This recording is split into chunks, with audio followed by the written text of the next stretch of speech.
Assalamualaikum warahmatullahi wabarakatuh. Selamat datang di kanal saya, Sayangi Keluarga Sampai Tuntas. Saudaraku, bahwa mendidik adalah sebuah pekerjaan yang sangat mulia. Tetapi terkadang kita menemukan kesulitan-kesulitan ketika kita memproses sebuah pendidikan, baik di dalam keluarga terhadap anak-anak kita sendiri, ataupun mungkin terhadap murid-murid kita ketika seseorang menjadi guru. Karena itu hendaklah kita mengetahui tentang prinsip-prinsip pendidikan di dalam Islam, supaya dengan prinsip-prinsip itu kita menjadi longgar, baik pikiran maupun dada kita, untuk memproses sebuah pendidikan.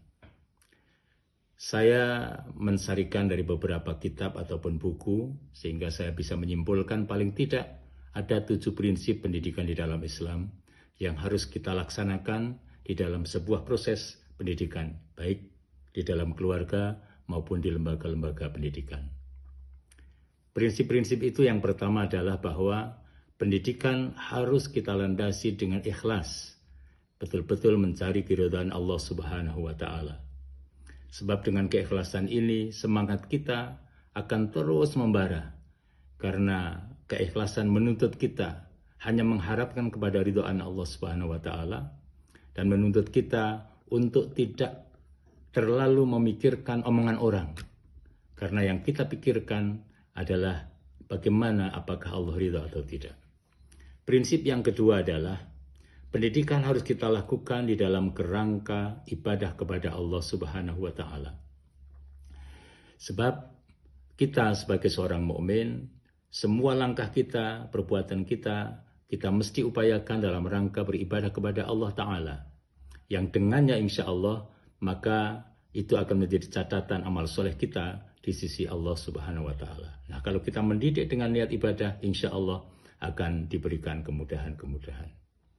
Prinsip yang ketiga di dalam mendidik adalah bahwa mendidik anak-anak kita, murid-murid kita itu kita lakukan dalam bingkai dakwah Islam, yakni kita menempatkan diri sebagai seorang da'i, dan murid-murid kita, anak-anak kita lakukan sebagai seorang mad'u, sehingga di sana perilaku kaidah-kaidah ataupun metode-metode dakwah antara kita dengan anak-anak kita dan murid-murid kita.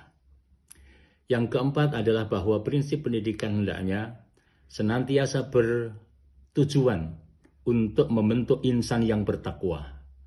Karena nilai takwa adalah nilai yang paling tinggi di hadapan Allah Subhanahu wa Ta'ala. Sehingga seperti juga konsep pendidikan negara kita, bahwa kita ingin membentuk anak-anak kita, murid-murid kita menjadi orang yang beriman, bertakwa kepada Allah Subhanahu wa Ta'ala. Prinsip yang kelima adalah bahwa kita mesti melaksanakan proses pendidikan itu dengan penuh rasa cinta dan kasih sayang pada anak-anak.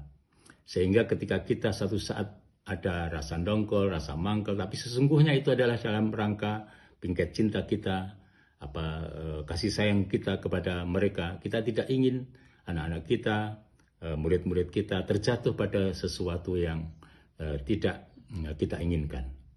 Prinsip yang keenam adalah bahwa pendidikan itu harus kita laksanakan dengan penuh keteladanan. Jadi kita mesti memberikan contoh keteladanan yang baik, baik dalam tutur kata kita, perbuatan kita, keseharian kita. Insya Allah dengan begitu maka anak-anak dengan secara natural, secara alami, mereka akan mencontoh kita, karena kita hadir di tengah-tengah mereka sebagai orang yang pantas untuk diteladani. Dan yang ketujuh, saudaraku yang dirahmati Allah Subhanahu wa Ta'ala, bahwa prinsip pendidikan Islam itu mengamanatkan kepada kita supaya kita melaksanakan pendidikan itu dengan penuh kesabaran. Kita ingat bahwa di dalam mendidik itu dinamikanya sangat tinggi, ya, naik turun. Karena itu disebabkan karena anak-anak kita yang berlatar belakang berbeda kalau murid-murid, ya. Tetapi kalau dalam satu keluarga tentu sama, lebih homogen. Tetapi bahwa anak-anak memiliki passion sendiri-sendiri, punya keinginan sendiri-sendiri, itu menjadikan dinamika pendidikan itu menjadi semakin banyak. Karena itu kita butuh kesabaran. Nah, itulah 7 prinsip paling tidak yang bisa kita sampaikan di dalam masalah pendidikan. Semoga bermanfaat. sayangi keluarga sampai tuntas. Assalamualaikum warahmatullahi wabarakatuh.